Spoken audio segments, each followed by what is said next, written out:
I don't think I signed myself up for impossible mom gilded bars. Whatever that bar is, I just show up in a way that honors the rituals, builds trust. Everything else to me is somewhat noise.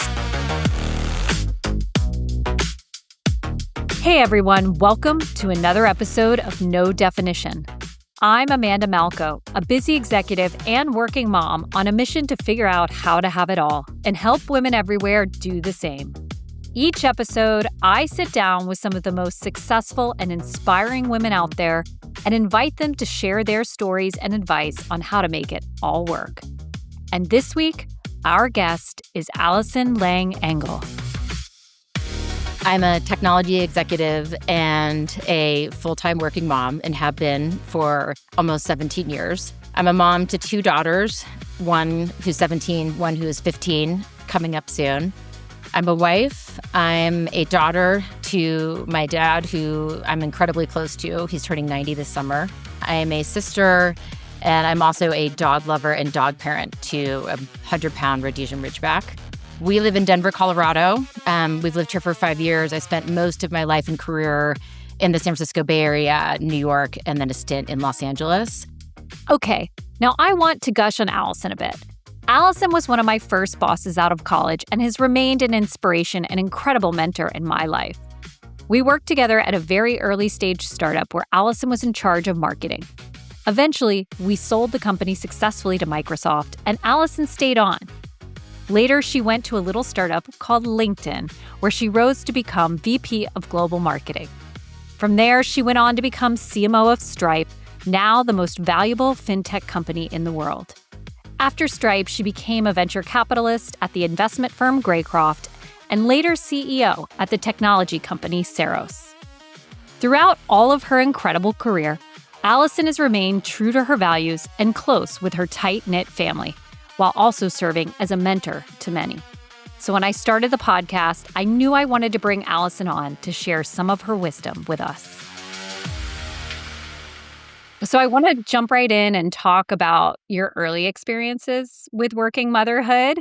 When you had your first child, where were you in your career? And did it look like you expected it to, or were there some surprises? When I had my first child, who is now 17, I was working at Microsoft. So we sold our first company when you and I partnered together on Massive and sold that business in 2006. So Paige was born a few years later. So I was pretty cemented into Microsoft at that point. So I had a lot of support for parents, incredible benefits. We had 20 weeks of full paid maternity leave.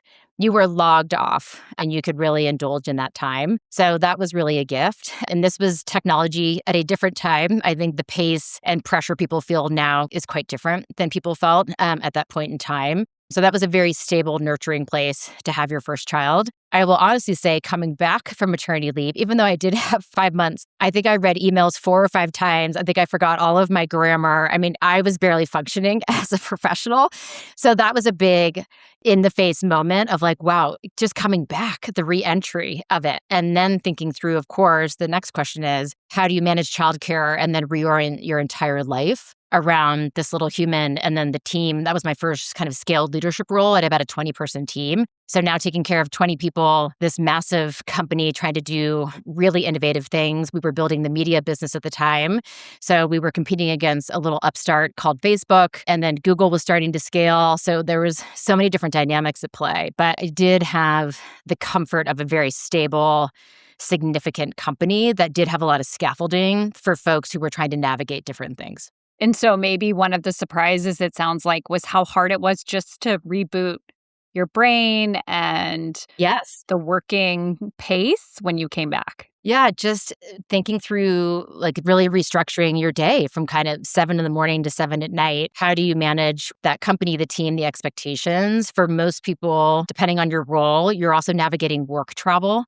So you might be navigating work travel. You may or may not be breastfeeding. You're thinking through milk and food. I mean, these become very primal needs that are really on the mother to deliver or manage or think through. That was a big moment. And then also thinking about childcare. How do you think about finding the folks and the systems, the preschools that you need to feel like you can for the time you are showing up at work and putting your best foot forward? there's so much when you come back that you need to re-onboard to work, but also to re-onboard to this new life that you've built.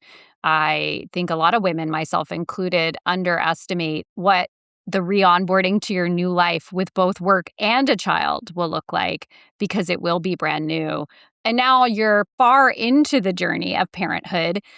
I'm sure you've gained a ton of lessons, but can you share one maybe counterintuitive lesson about making it all work as a working mom that maybe goes against conventional wisdom?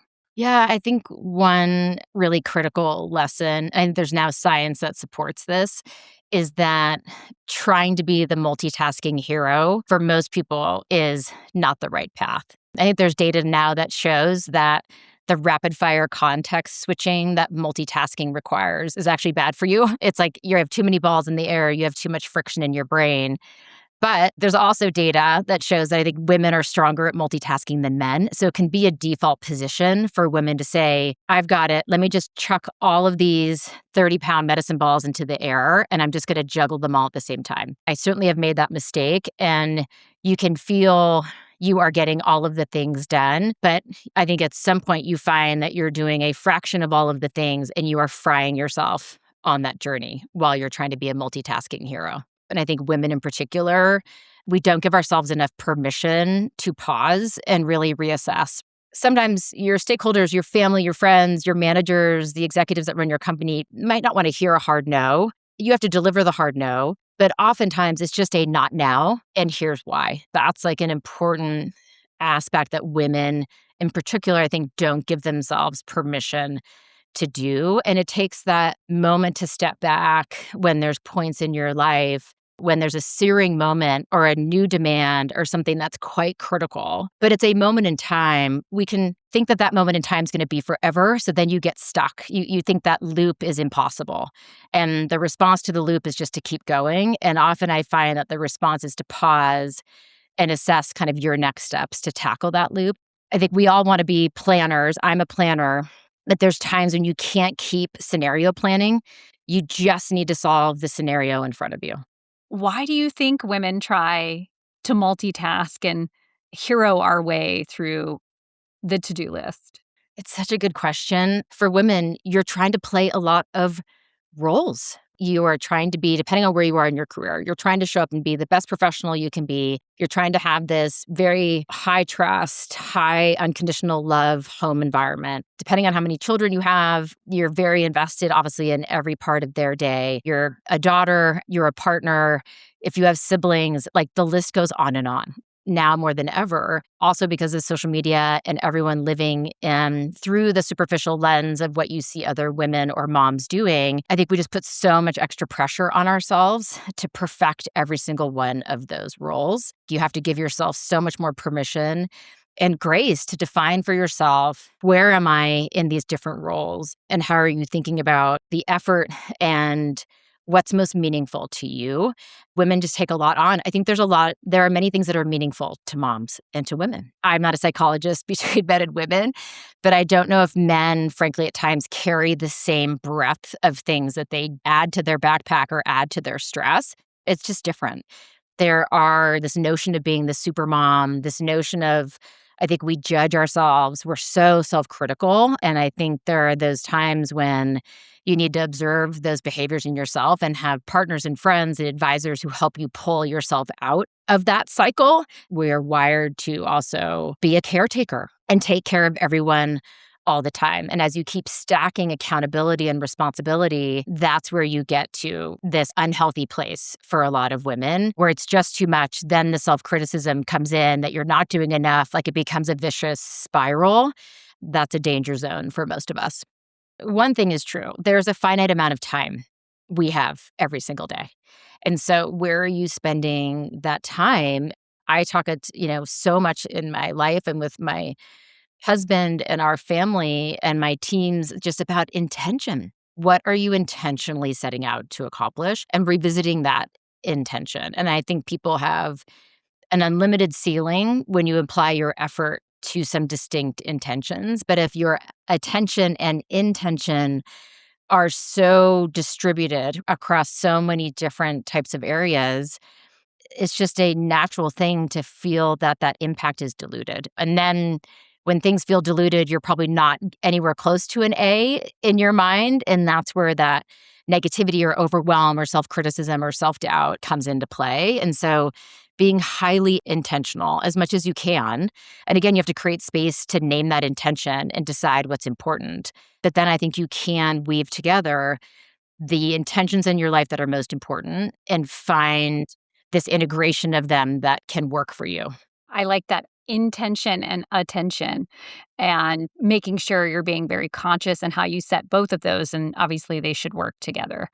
Yes, 100%. And having the systems and structure and support, obviously, it helps so much if you have alignment in your life with your life partner. It's been a huge part of my life, the partnership I have with my husband, coming up on a 20-year wedding anniversary, which is on my to-do list to work on planning with him. But I think we named some of these early on, and we shared a lot of the same values and intentions for our family life.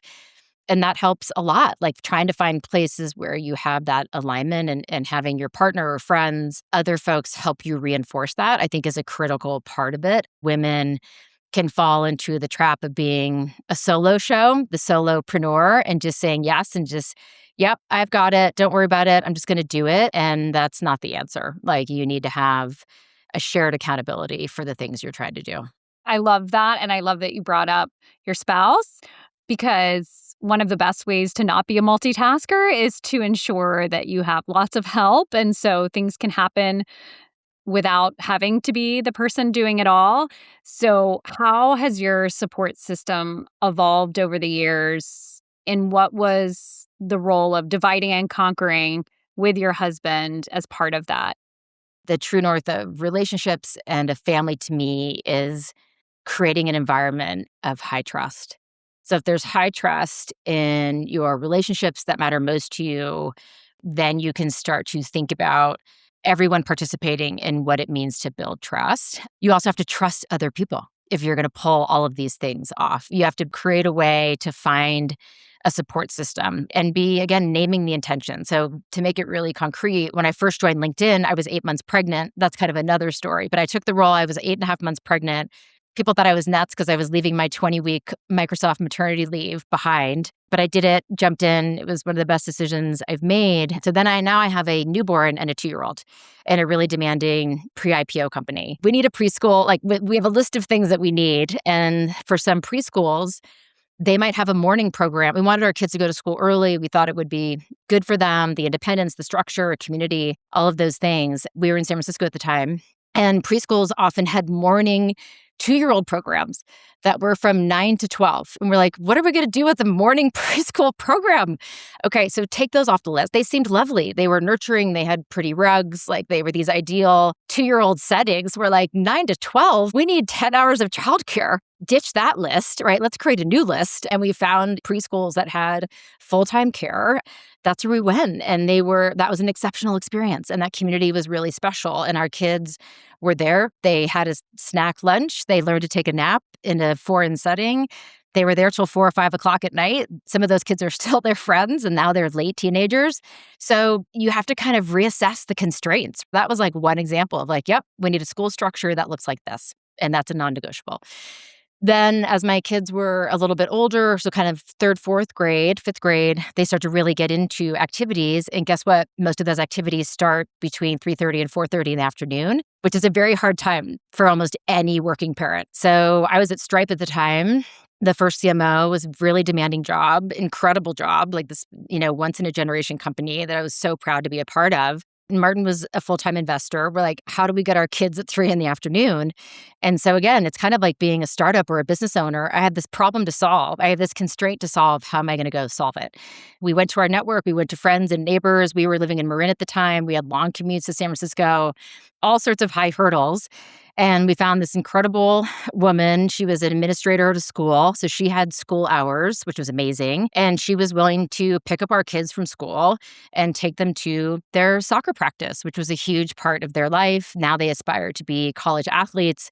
So soccer practice can seem trivial in 3rd grade. It was very important for our kids to be there and be on time and have all the things they needed. From 3 to 5, this incredible woman, Roxy, she's still a dear friend. She now has a family of her own. but she helped take care of our kids. And guess what? Our kids loved it. It was pretty fun to be in a car with someone in their late 20s. She probably had way more fun music than we did. They got fed. They went to practice. We would see them at the end of practice. So we were there for that moment that mattered to them to kind of get them off the field. But you have to solve these constraints. And I just think being creative about it and again, building trust. We had so much trust in her to fill this really important part of our kids' day. And it was a relationship that was really positive for them. I love hearing how that's evolved, that she's still in your life, that they loved the experience because now they're old enough that they can tell you, what did I think of that? Definitely. And I think now, and I think about then when you have teenagers like I do, so a freshman in high school and a junior in high school, and then once your kids drive and your kids are whatever they're into after school, ballet, dance, my kids are athletes, whatever it is, they're going to do something. You don't see your teenager from 7:30 in the morning until like 6 or 6:30 at night. So now at this phase, I have 11 hours. I have 12 hours of time, right? So now it's shifted. And then what are the moments that matter to a teenager? You only get a few in a day. And so now being really present for those rituals, being there for them, that time is really shifted. So I think that's like a really important lesson. And you think about when you have really young children, like my time at Microsoft and LinkedIn, I wanted to be home for dinner. I wanted to be home if I could in that 5:30 to 7:30 window. That was precious. Then they were off to sleep. You don't see your very young child until the morning. And then I would go to the work dinner later, right? So if there was a cocktail party or a work event that started at 6, but the dinner was at 8, I would try to skip the cocktail party and say, I'll see you guys at 8. So that's like an example of being intentional about these very few moments that matter in the day. And how are you there for that? If that matters to you, it did to me. But then I'm still able to get to the 2 or 3 hour executive dinner. That was really important to be there. And that was an important part of me feeling like I was, really showing up and doing my best work. If you break the pieces down, like almost into these molecules of time, and how do you shift things? I think you can generally find you can get to the moments in a way that doesn't have to blow everything else up or create so much friction that it almost seems like it's not doable. Yeah, one of the threads I'm picking up on is you're incredibly intentional, it seems, about how you spend your time. And when you are spending your time on something, you want to be present for what that is. You don't want to be running your to-do list in the back of your head or trying to do two things at once. So you can do a lot. You just want to do one intentional thing at a time and be really structured in how you approach that. Does that Yeah. feel true to you based on what we've discussed and kind of how you've lived your very successful professionally and personal life thus far?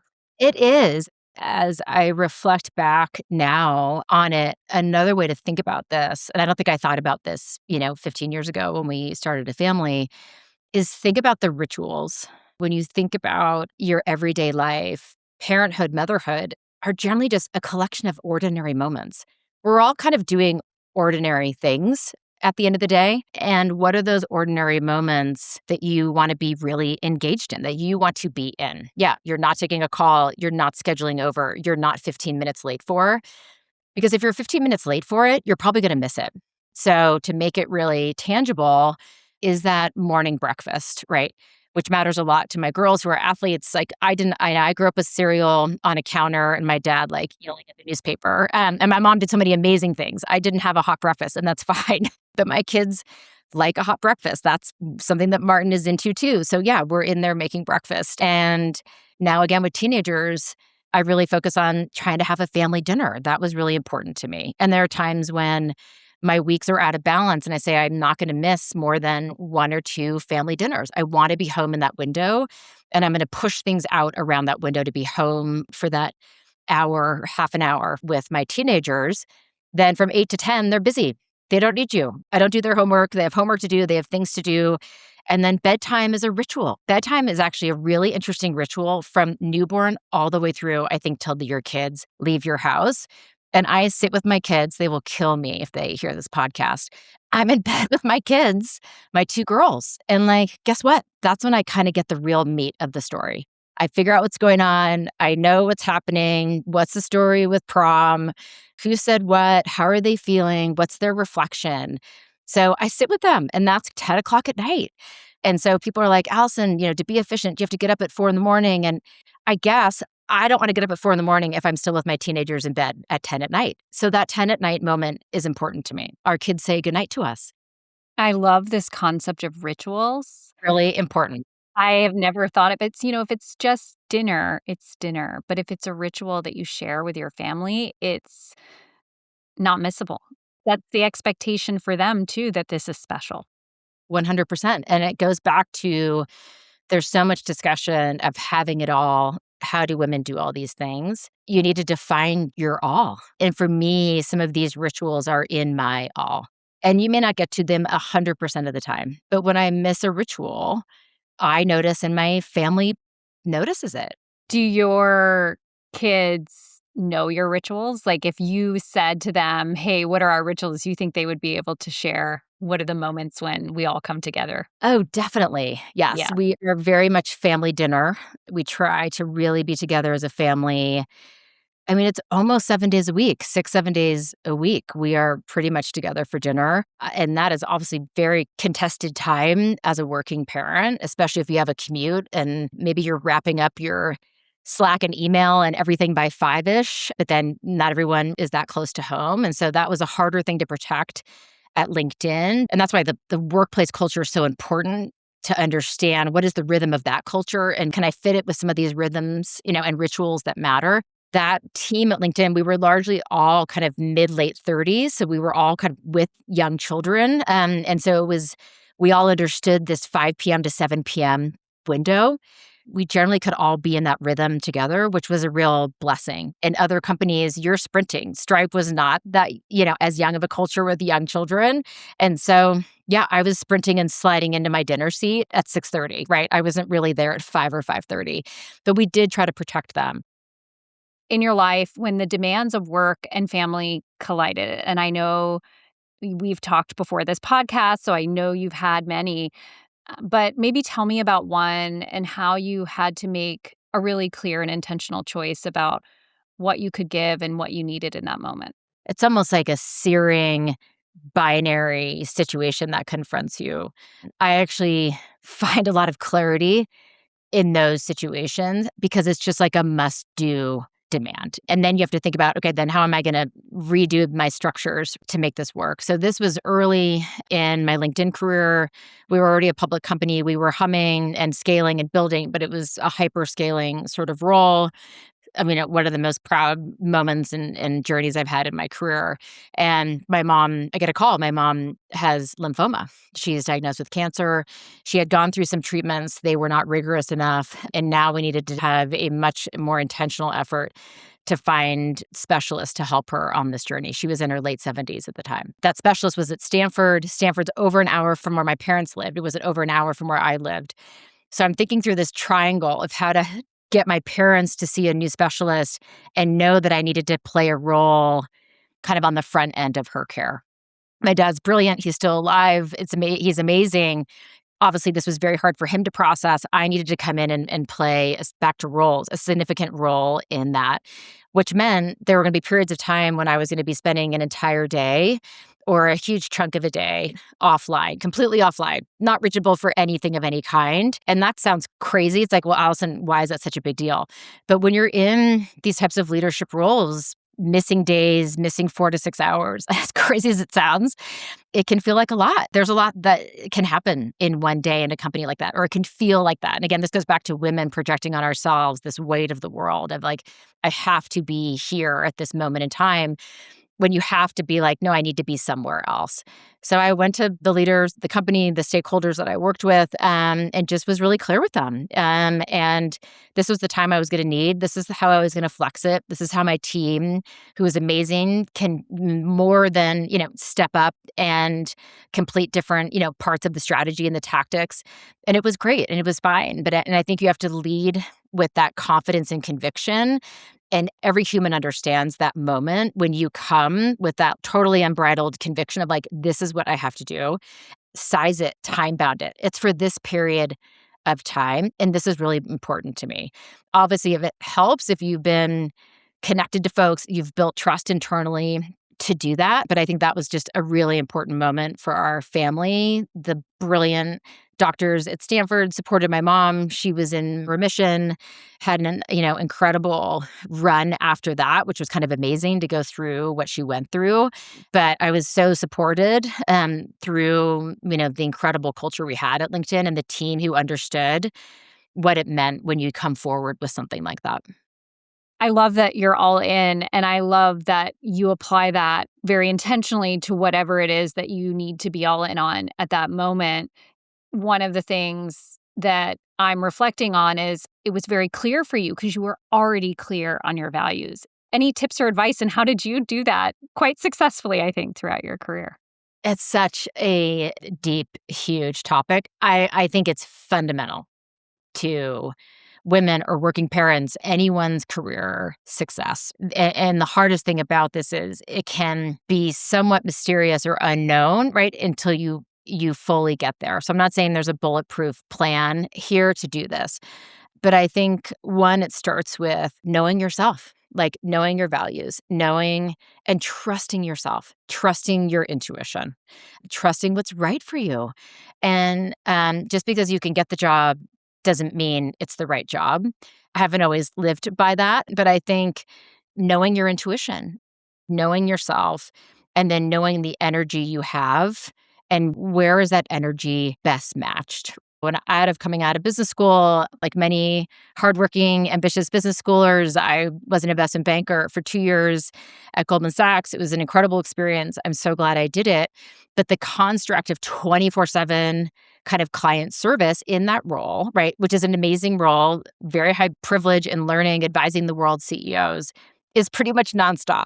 I loved a lot of it, but that was a lot of friction for me. I want some agency and I want some autonomy, and you don't have it at certain points in that career. And you just know that signing up. And most people in my network were like, Alison, I don't know if you're going to love this job.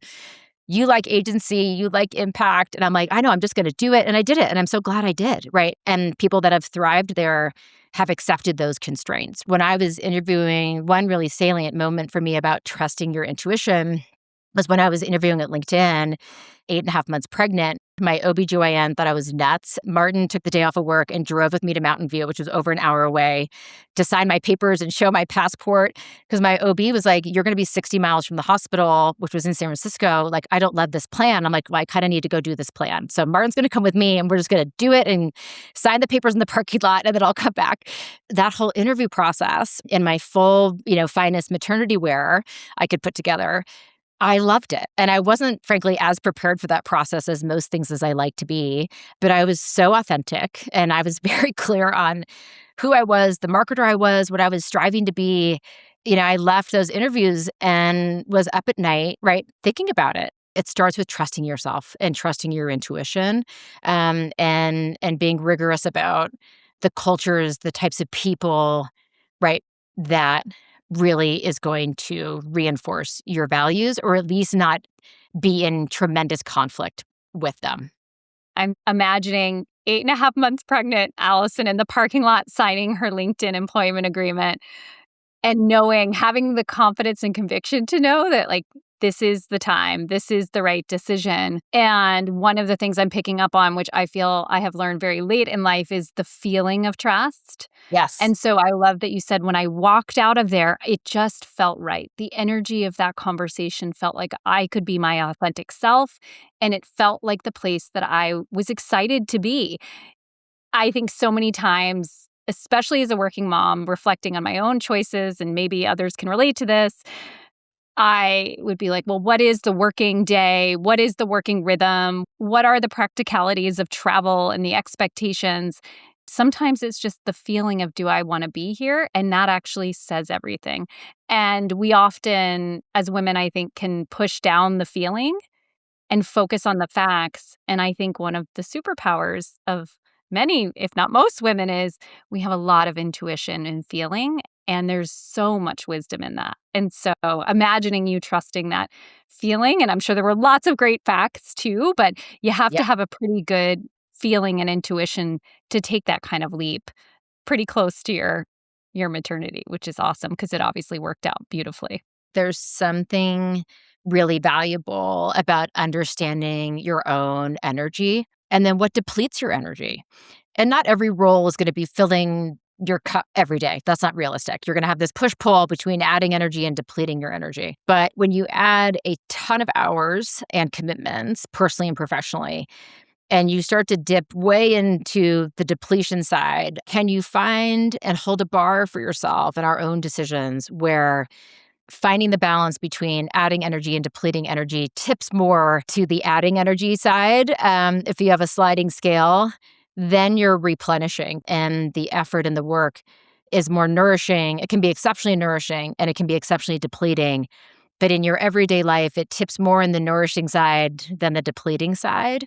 And I think that has a huge impact on being really successful as a working mom. Is there a moment where, in hindsight, with your kids or your family, you would have done things differently or that changed how you think about priorities and maybe this multitasking we were talking about earlier? Yes. Yeah. I have two little stories for you. The first was at LinkedIn. It was a Friday afternoon. We were in Mountain View, so it's a good hour and a half from there to San Francisco. We had a planned executive dinner. It happened to be my birthday, which was awesome.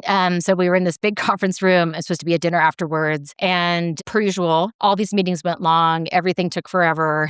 So as the hours were ticking away, I'm sitting here an hour and a half from home. It was very clear I was probably missing birthday with my family, which at that point in my late 30s, it was another birthday. It wasn't a big milestone. Like, what's another birthday at that point was my mindset. So we finished the presentation and got home to a very quiet house because my kids at that point were asleep. The birthday candles were not lit. And Martin, who was always so good about holding up a mirror, said, we understand you have, there were these commitments. And I said, well, it's no big deal. Like, it was, I don't care that much about my birthday. It's fine. He said, well, but your girls do. So they were ready to celebrate their mom, and it's about them in this moment. It's not really about you. And he said it so, calmly, simple. Right. So I may not care about my birthday in that moment, but what about my kids who made cards and wanted to celebrate and have fun and be goofy with their mom? That was a big aha moment. Could I have changed the schedule? Could I have left early? I don't know. I'm not saying that. But what I missed was this lens of this moment doesn't seem that important to me, but oh gosh, it's really important to people I love and who love me. So that was one. At Stripe, my kids were elementary school, so now you're getting into the book report, the school presentation. Those happened between, this was an event that was happening from 11 to 12. Very hard window for working parents to get somewhere from 11 to 12. So I tried to optimize it and asked the teachers when my older daughter was going to be presenting this incredible report on crystals, which were very important and very trendy many years ago. So Paige was supposed to be at the end of the presentation. I said, perfect, I can time it, arrive at the school, right, with 15 minutes, I'll catch her at the end. But the school, as they have every right to do, can flip the schedule.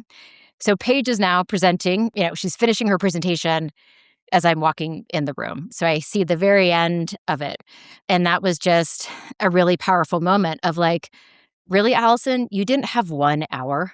Just block the hour. Don't get so optimizing back to women thinking through the logistics and like micromanaging it and trying to get to perfection, turning all the gears.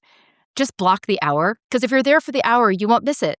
If you try to get cute and harvest the 45 minutes of time you think you need, which you probably don't need, you're going to miss it. And then what's the point, right? And so I just think there are these like searing memories that happen when these, and things in your life are going to happen like this, right? And you just have to own it and, at least for me, really learn from it. So now, I try to get to games 15 minutes early. I try to add some buffer to things when I never was that person. I was always skating right up into the moment, and you're not always in control of everything else. If you're playing your calendar that tight, you're probably going to cut into things that might be meaningful. How do you avoid the mom guilt? Some of it goes back to the rituals, being clear about the rituals. And if you honor the rituals and the things that are most important, I live by that. And I live by the relationship and the experiences. And that's the point of connection I'm trying to deliver on. I'm holding myself to standards or a way of showing up for my kids and my family and my spouse.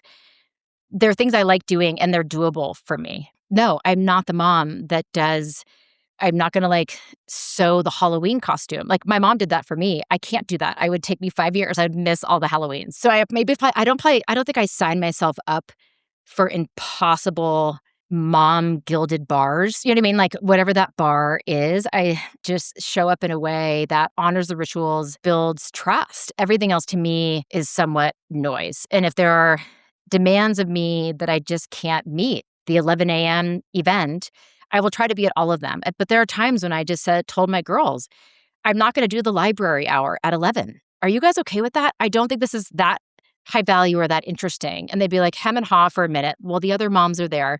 I said, I know, but can I get you after soccer and can we go get ice cream? Can we do something else? Then, of course, it's like, well, of course we can do that. Right? So I don't get brought into other norms. I establish the norms for myself and my family. I do that with my spouse and I honor those. And I think you just really listen to the needs. And I try to show a ton of compassion for what my kids are doing and reorient things around that.